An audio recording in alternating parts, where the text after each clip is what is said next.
Hey, good morning, everybody. Welcome to the Riverview Vineyards Greenhouse and Gardens kitchen.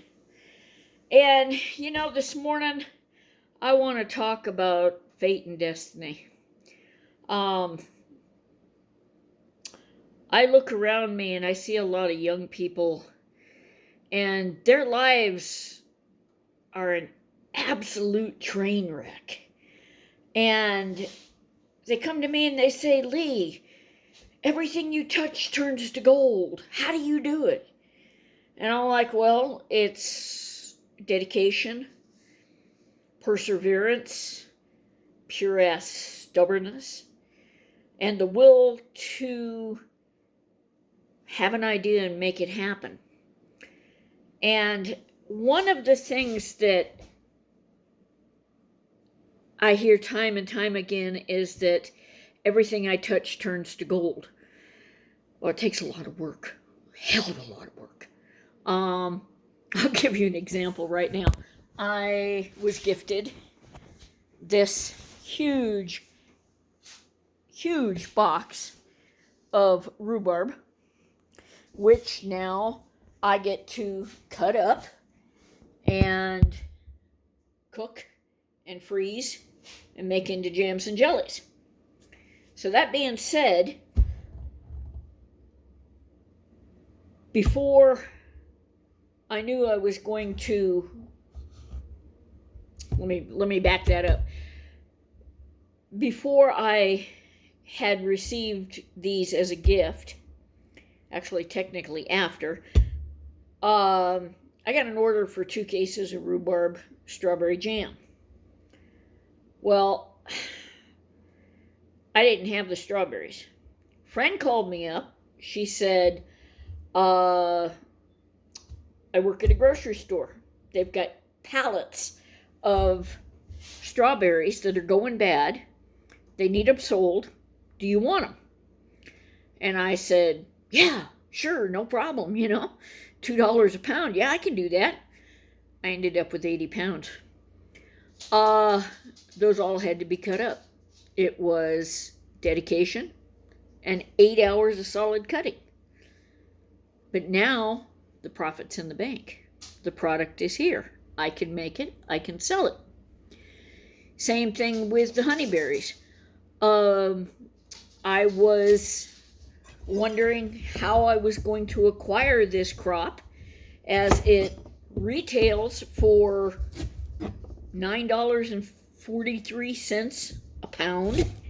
Man, I can't afford that. I'm working on literally a shoestring budget.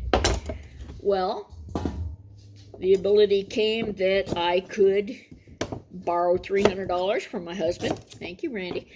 And I went and I purchased literally a carload of these berries for $2.50 a pound.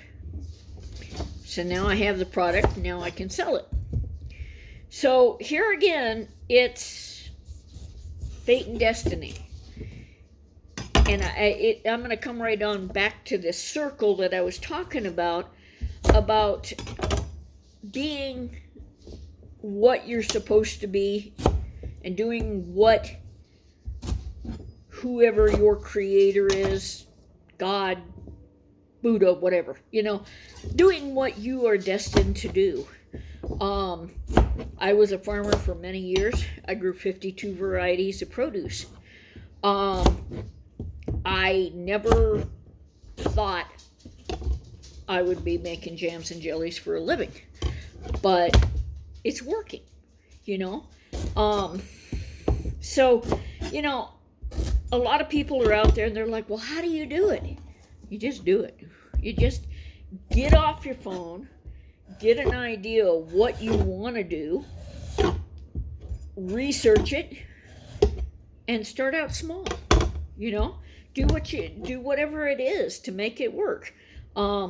Try 8 or 10 different things. Heck, I'm a mammoth ivory carver jeweler in the wintertime.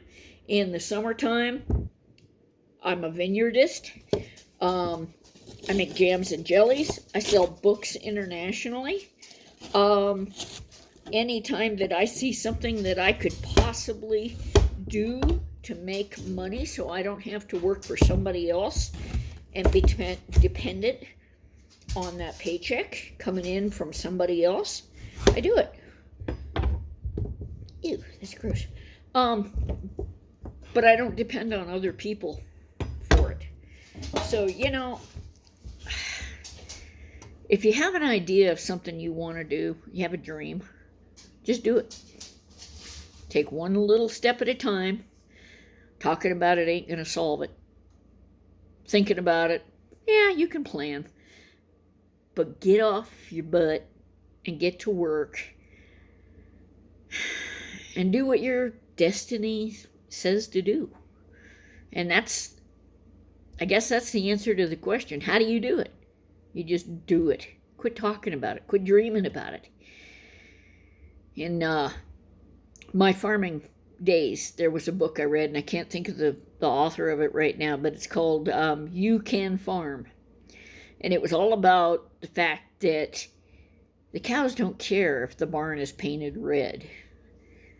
As long as they got someplace to stay out of the sun, they're happy.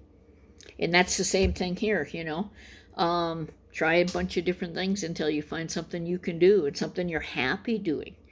And then get her done. Hey, all right, guys. Catch you later. Bye.